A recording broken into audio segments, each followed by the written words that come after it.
लोग सोचते हैं कि अरे भाई वो इतने बड़ी पोस्ट पे बैठे हैं, लेकिन वो जो कह रहे हैं ना तथ्य है, वो क्या डेफिनेटली अभी एक सुप्रीम कोर्ट की एक सिटिंग जज ने एक बात कही है कि सरकार की ओर से दबाव बनाया जाता है न्यायपालिका पर और फिर न्यायपालिका दबाव में आ जाती है। वो रिटायर होने के कुछ दिन पहले ये बात उस जज साहिबा महोदय को याद आई। तो ये जो बयान, जैसे ही ये देखा जाता है कि अदालत कुछ काम इंडिपेंडेंटली जो संविधान ने उसको रोल दिया है उसको करने की दिशा में बढ़ती है या ऐसा होता हुआ लगने लगता है, तो एक इस तरीके की फौज उतर आती है, संवैधानिक पदों पर बैठे लोग जो न्यायपालिका को टारगेट करने लगते हैं और इस तरीके के घटिया बयान देने लगते हैं। ये केवल चापलूसी ही नहीं है, एक तरफ ये सरकार में इनके बैठे आकाओं की चापलूसी कर रहे हैं, दूसरी तरफ ये न्यायपालिका में जो ईमानदार लोग, जिम्मेदार लोग और संविधान की रक्षा करने की कोशिश करने वाले लोग, उनको डरा करके पीछे हटाने की कोशिश है, जिसमें ये जो किरण रिजिजू साहब का बयान है और इनका भी बयान है, तो ये एक वेल प्लान्ड बयान है।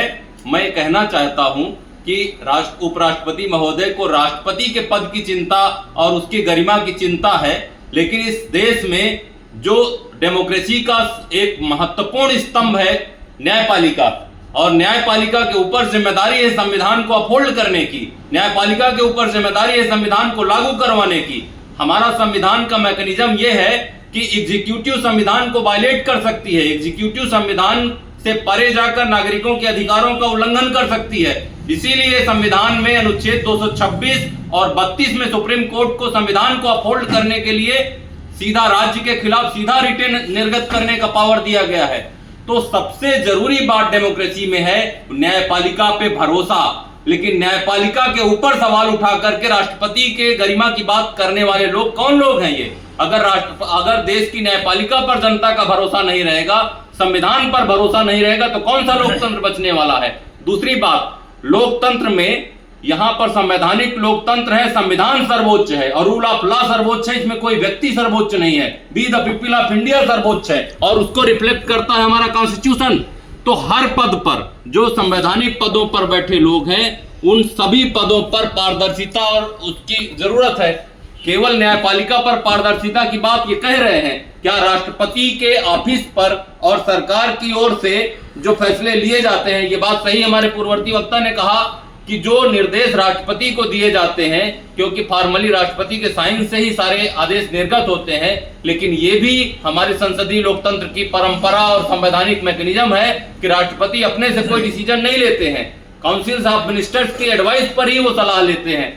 जैसे अभी जो न्यायाधीशों की नियुक्ति के मामले में सरकार जिस तरीके से बैठी रहती है और सुप्रीम कोर्ट सुनवाई कर रहा था टाइम बाउंड की, आप बार बार, ये सरकार के स्तर पर भी है कि अगर सरकार किसी एक प्रस्ताव को राष्ट्रपति के सामने भेजती है, राष्ट्रपति उससे सहमत नहीं है तो एक बार वापस कर सकते हैं, दोबारा अगर गवर्नमेंट ने भी उस प्रस्ताव को वापस भेज दिया तो उनको एज इट इज कंसेंट देना पड़ेगा। सिमिलरली न्यायाधीशों की नियुक्ति के बारे में न्यायपालिका का रोल है कि आप न्यायाधीशों को नाम भेजते हैं, आपको कंसेंट देना है या आप अपनी आपत्ति के साथ एक बार वापस भेज सकते हैं, लेकिन ना आपत्ति दे रहे हैं। अभी अभी उत्तर प्रदेश में इलाहाबाद उच्च न्यायालय के लिए लोअर जुडिशियरी से जिला जज से 8 नामों को भेजा गया अपॉइंटमेंट के लिए कॉलेजियम के द्वारा, 8 में से 6 नामों को आपने निर्गत कर दिया।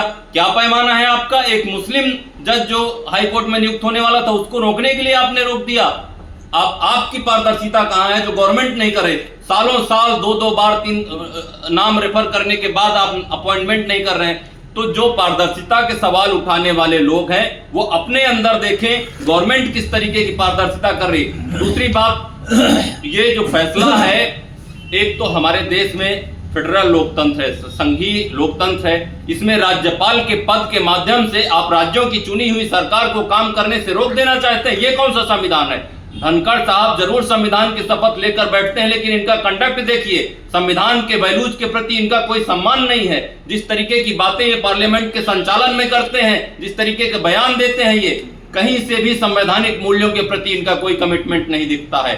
तो आप जब हमारे लोकतंत्र में न्यायपालिका की जिम्मेदारी है कि संघीय ढांचे की सुरक्षा करे, संविधान की सुरक्षा करे, और वो देख रही है कि कोई एक राज्यपाल लगातार जिन राज्यों में भाजपा की सरकार नहीं है वहां राज्यपाल के माध्यम से चुनी हुई सरकार को पैरालाइज करने के प्रयास चल रहे हैं, चाहे केरल हो, चाहे दिल्ली रहा हो, चाहे अभी जो तमिलनाडु में हो रहा था। तो संविधान के आर्टिकल्स में ये प्राविधान है कि राज्यपाल यथाशीघ्र कंसेंट देंगे। विधानसभा से पारित कानून को यथाशीघ्र को सुप्रीम कोर्ट ने बहुत बार डिफाइन किया है कि क्या है वो यथाशीघ्र, और उस पर भी सुप्रीम कोर्ट ने अब्सोल्यूट नहीं कहा कि 3 महीने में आपको कंसेंट दे ही देना है। 3 महीने में आपको करना है।